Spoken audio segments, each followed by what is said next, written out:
Do you remember the first story that was so spellbinding that it drove you to break the rules and stay up all night? To keep reading, keep listening, keep playing? So good you forgot your life and lived there? So good that the moment it ended, you asked yourself, what next? Welcome to the floor. Our goal is to take you back, take you deeper, to explore and understand more, and relive that childlike wonder. Join us as we dive deep into humanity's greatest stories, no matter how they are told, through books, movies, television, even games. One of us does an in-depth research on our topic. One of us is familiar with the topic. And one of us knows nothing. So the right questions will always be asked and will be addressed for anyone coming into the topic, regardless of how much you know. Enjoy another world, another adventure, another spellbinding story. Join us on the floor. Welcome back. We are in the Xenoverse. Last time we talked about the intro of the comics and the coming of the expanding universe, an alternative story to the movies to come. I am your expert. I'm the amateur. And I know very little to nothing. Perfect. So first we had the outbreak on Earth with the cults of Immaculate Inception? Incubation. Incubation, that was what it is. It's a weird one. That one's always a mouthful. Inception just makes more sense. But yeah. It's more common. You've heard it more often. Yeah. Yes. But incubation makes more sense for the aliens. Okay. So I do want to talk about the timeline a little bit here, just because I know that in a previous episode, I think we mentioned we've been playing Aliens Fireteam's Elite as kind of a way to immerse ourselves in that world. And so as far as the timeline for the Xenoverse, Alien, the first movie, is it's the beginning of the franchise, right? The beginning of this universe. And that's really first contact with the Xenomorphs, right? Well, Prometheus is a prequel. Oh, that's right. Prometheus is a prequel. But we don't see like the raw alien, right? We've encountered creatures, right? But we haven't encountered this specific creature. And like you said, there's a lot of people who say Prometheus is problematic, right? In the lore. Yes, most certainly. So it's like fans of the franchise may watch the film, but take nothing of it as lore for this universe. Because once you step outside of the thematic representation, things are not going to care what Prometheus did. So I think we just take that one scene out of Prometheus and walk away. I haven't seen Prometheus. I didn't know that's what we were talking about. We did show you the scene though, right? Where the android is having a conversation with the human. About it. Yeah, I think we definitely talked about it. And then we get Aliens, which is like shortly after, right? We send Ripley back. I guess at Aliens 3, we get a divergent point. And so these comics come out between Aliens and Alien 3. So we won't talk about it today, but I will mention that William Gibson's screenplay is immediately after Aliens, right? Yeah. It is not a long period of time. Yeah, like I mean, they're in sleep, so it could be a couple months or even a year or two. But I think it's 4 years. 4 years. So yeah, so they've been traveling in space and sleep, but it's like Ripley, Newt, and Hicks are on the and Bishop are on the ship. And that is where it begins. Like they have just escaped the alien queen or just launched her into space. And they went to sleep at the end of Aliens, and you have the moment between Ripley and Newt. And Newt's like, are we going to sleep all the way home? And she's like, yeah, we're going to sleep all the way home. And William Gibson starts it up with they woke up. Yeah. Yeah, like they woke up. Yeah. So his starts immediately after. But in Aliens Fireteam Elite, we are probably 100 years into the future. Xenomorphs are well known throughout the human universe, and contact with them is common. Mm-hmm. So it's just interesting as we're diving into this and inviting people to dive in to walk them through those timelines just to make sure they're clear. I understand. We are in the comics.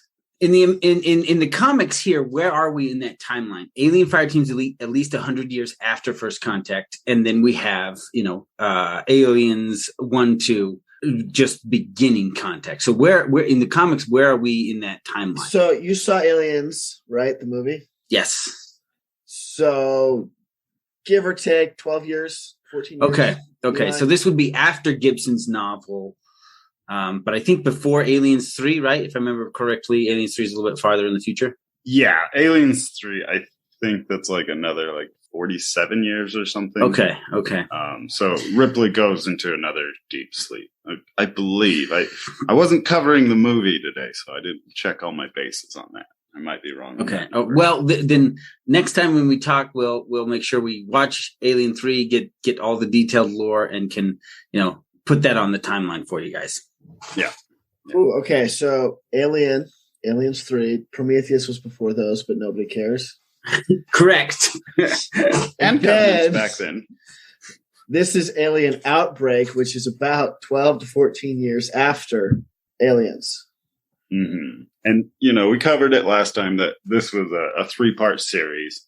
And the first part is when we have the outbreak. The second one, Nightmare Asylum. This is when I was talking about General Spears, the guy who had a bunch on a remote station and numbered them and thought he had trained them and thought the way to win the war against the Xenos on Earth is to bring trained Xenos and battle against them. That's smart. And then as soon as they arrive on Earth, they turn against him. Yep, I remember that. We did talk about that briefly. So then we arrive to our third installment of this comic book series called Earth War, later renamed Female War when they redid the names, right? Because Alien 3 changes what happens to Corporal Hicks and Newt, or Rebecca. Rebecca's are given a name, That's her real name, adopted. Yeah, they adopted Newt when she was the sole survivor of Hadley's Hope in Aliens 3. Aliens 2. Aliens 2, yes. Aliens. Just aliens. Well, it is the second one, so calling it Alien 2 makes sense. But yes, Aliens. That's not its name. Which was weird that James Cameron was so emphatic, be like, not Alien 2, Aliens. Yeah, because plural. This time it's not. It's a really good marketing ploy, too, because holy crap, this was the scariest thing ever. This one alien. And then all he had to do was add an S. They were like, whoa, it's even scarier than one. Because there's more. Yeah, and in the lore, a lot of people use this as the divide of how you think of aliens. Is there's alien, right, where they're just that xenomorph, and then there's aliens where they have this highly mutagenic, where they expand and change so much. And that is a way that sometimes the hardcore fans will define the two different ways of looking at this universe is. So these comic books is definitely aliens. And in this third part, Ripley comes back. She went back to Archon. This is the place, the planet that aliens and Alien happened at, right? They get that distress signal. So during these first two comics, she went back to that planet to finish decoding that message. Okay. What message? I don't know what you're talking about. In the beginning of Alien, okay, the first movie, the Nostromo is called upon to go check out this distress call. Okay. That distress call is coming from this alien ship where they get infected with a xenomorph, right? And the xenomorph had bursted out of the chest of the alien who was piloting that ship. Whoa. Okay. I feel like I missed all of this. So there is an alien race, right? Yeah. So we have not encountered alive, but there is an alien race. Right. And Prometheus puts them as the engineers, but in the comics, they're called the space jockeys. Okay. Right. So that's who this alien is, according to the lore. One of these space jockeys. So that big U-shaped spaceship, that's their technology. Okay. Are these the elephant people?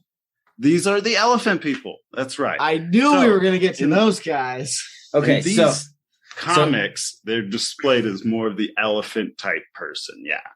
So in the very beginning, they get this distress signal. They're sent to it, and this is where they encounter the alien. Right. Yeah, so before they get to go and decode that distress call, they're attacked, and they're like, nope, bailing on this idea, going Yeah. back to the ship. That's what Ripley, during these first 2 episodes of this Outbreak Earth War, has gone back to decode that message, has come back to Earth with this information. Okay. And Oh no, I was going to say, and then so now we're to the point. So the Earth War has started, and Ripley goes out to decode the message, thinking there might be something in this to help with this Earth War. she comes back and she meets with Hicks and Newt at Gateway Station. Gateway Station is around Earth. So is Newt grown up now? She's older. She's 18. yeah. Yeah. Remember, she was put in an insane asylum, and Hicks broke her out. Right. But just curious how many years have gone by for her, because I mean we know we're about 50 years in the future, but with sleep they may not have grown up. She looks that to be much, between like 16 and 2. Okay. Right. And I assume she's of age just because there's a romance that happens here with a person that turns out to be synthetic and showing kind of almost that level of we see in Blade Runner, where it's like the person might not know they're a synthetic or a synthetic person, Right. One of the androids. So It was weird, and we kind of just brushed over it. But yeah, it was a very interesting love story. how kinda did you just feel dumped about on it, it. Aaron? Yeah, it was a lot. I don't know why we're just kind of just glossing over it. It's like, oh yeah, this Well, happened. Like Because I want to talk about aliens. Love stories. they have a lot of good story like intertwined with the alien universe. You're just talking about the history. I There's some know. individualism there. Like Newt has some issues. She has some cool, overcoming trials that you just ignored. Come on, woman empowerment, Eli. So, all right. Well, let's go into all of that in part 2. For right now, we're going to take a break before Aaron goes off on his tangent.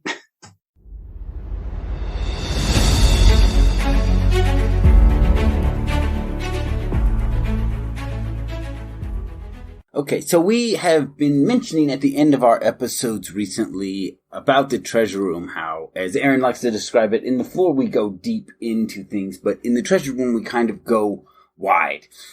And we wanted to give people who have never been in the treasure room a little bit of a sample. So going forward, we'll probably be putting in little bits and pieces here. So here is a small clip from the treasure room. We hope you enjoy it and are interested in learning more in there.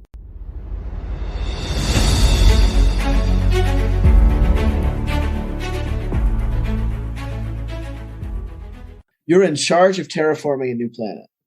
How are you going to make it look? Do you want it to look kind of like Australia, like Brazil, like the Northwest, like the desert? How would you terraform it? I think that depends more on the planet rather than our technology, Well, what's available. I mean, if we're on the planet. terraforming, it seems like we've definitely got a few options because like we're doing a degree of terraforming. So I think so within what is it? So right in the Middle East, north part of Africa, very bottom part of Europe, we have what's called the Fertile Crescent. And it's just this piece of land that is very fertile, very mild in temperature, and you're not getting, hurricanes and tornadoes. It's like they refer to it that as, because this is a place where it was very easy.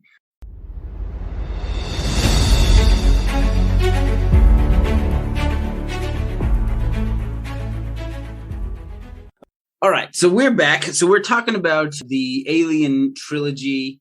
This is what? Alien, the Earth War renamed to what? Earth War renamed to Female War is the third part of the trilogy. Okay, so it's a trilogy taking place about 50 years after First Contact. 12 to 15. Oh, 12 to 15 years after First Contact. Okay, 12 to 15 years after First Contact. Wait. If you're talking First Contact as Alien, yeah, Ripley floats in space for 67 years after Alien. Whoa. Her daughter grew up and died of cancer, old age. Before Ripley comes out of sleep. Yes. And this is like a huge thing that comes into play with the relationship between Newt and Ripley. Wow. Oh, that Right, makes a that's lot more why sense. She was a really good mom to Newt in the movie. Right. This is her second chance to be a mother. Okay. So wow. So we're probably looking about probably 70 years combined with the time from Alien to Aliens, and then she goes into the long sleep. Mm-hmm. Okay. Which is record breaking. Years. Nobody had been in sleep that long, That long. right? She got lucky that somebody found her and woke her up. This is when that happens. Wow, I did that. That's throwing everything off in my head, particularly because I'm reading the Gibson novel, and it's like none of this matches up. None of this is what happens here. These are, yeah, Right. Yes. These are two different stories going on. Yeah. They're alternate realities, Joe. So Newt is now grown up. She's somewhere in late teens, early 20s, and Hicks, I guess, has brought Newt and Ripley together, and they're now going to decipher the alien signal, or is it just Ripley going to figure it out?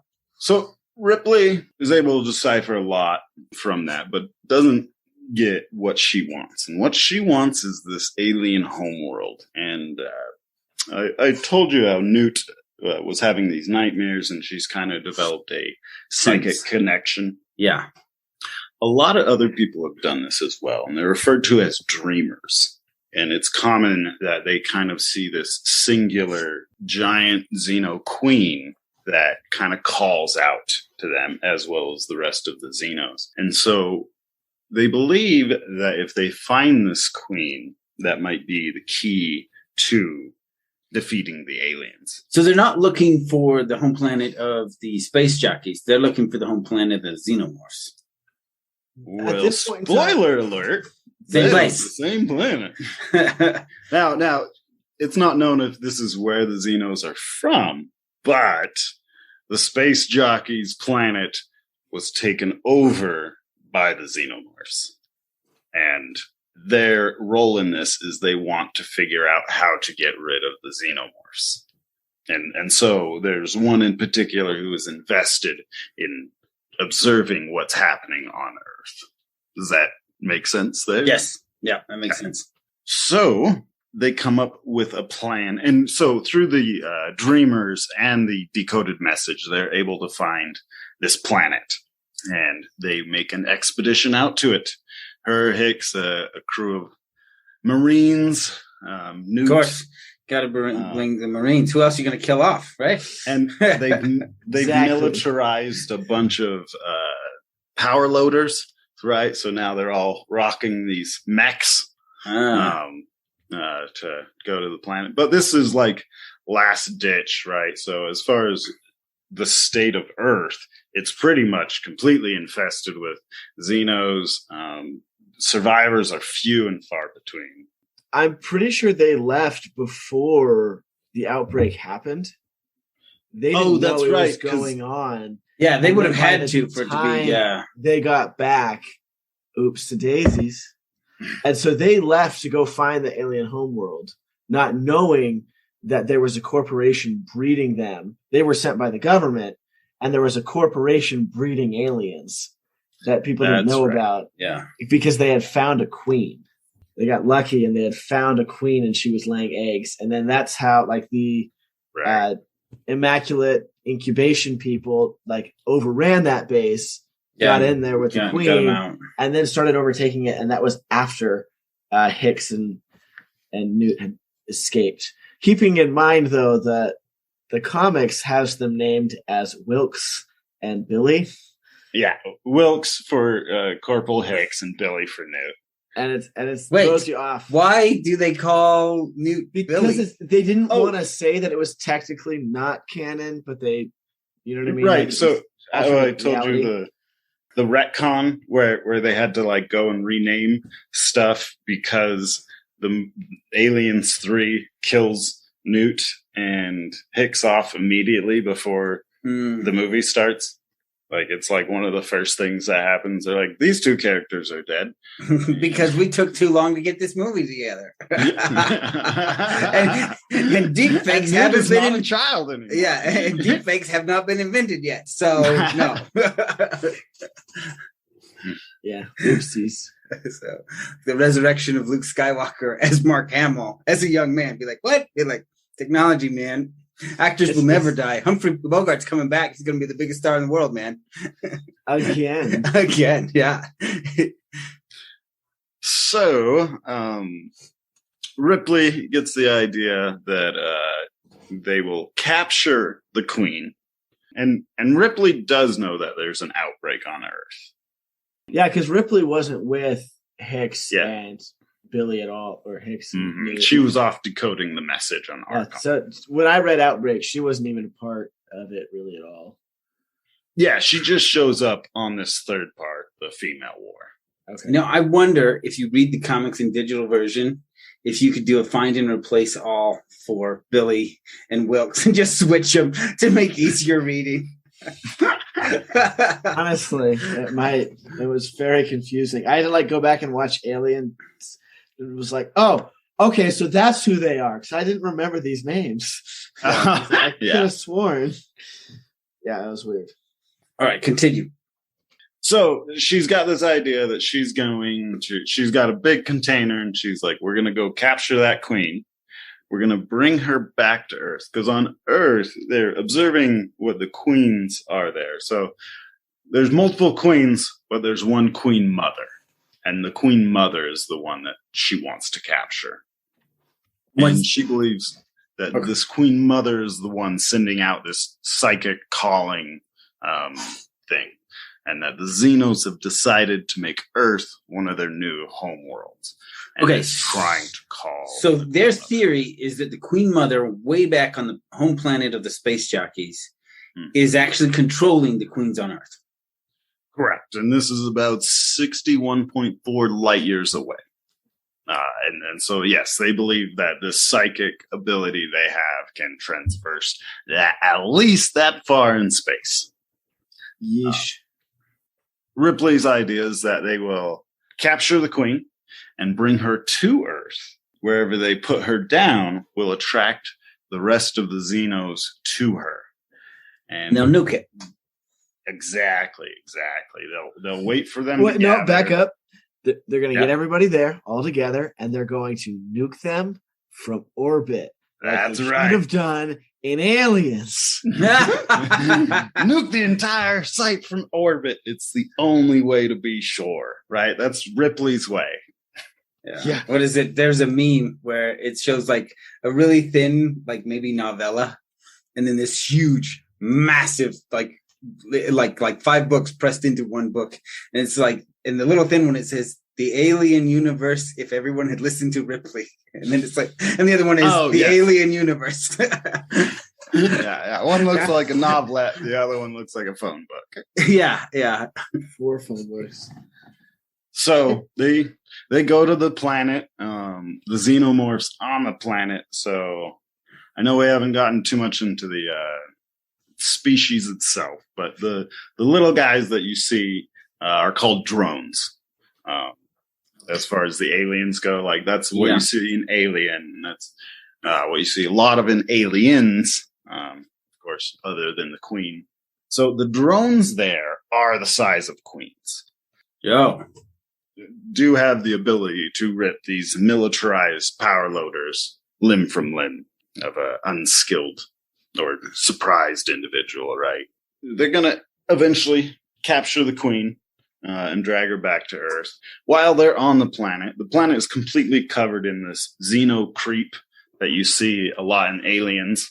I've played StarCraft 2. I played it. The Zerg. I think played the as Zerg. Aliens. I think the Zerg are definitely based off of Alien. I don't think there's any question about that.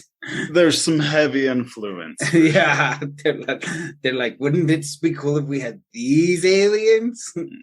Yeah. And then they even throw in kind of the Immaculate Conception when there's a conversion of Kerrigan, right? Oh, yeah, good point. Good point. Incubation. And this isn't the first time we've heard of a creature like this. There's other stories that we have creatures like this, and it's hard to say who influenced who, where, and when exactly. All right, I'm pretty sure if we write it all down, we get the timeline.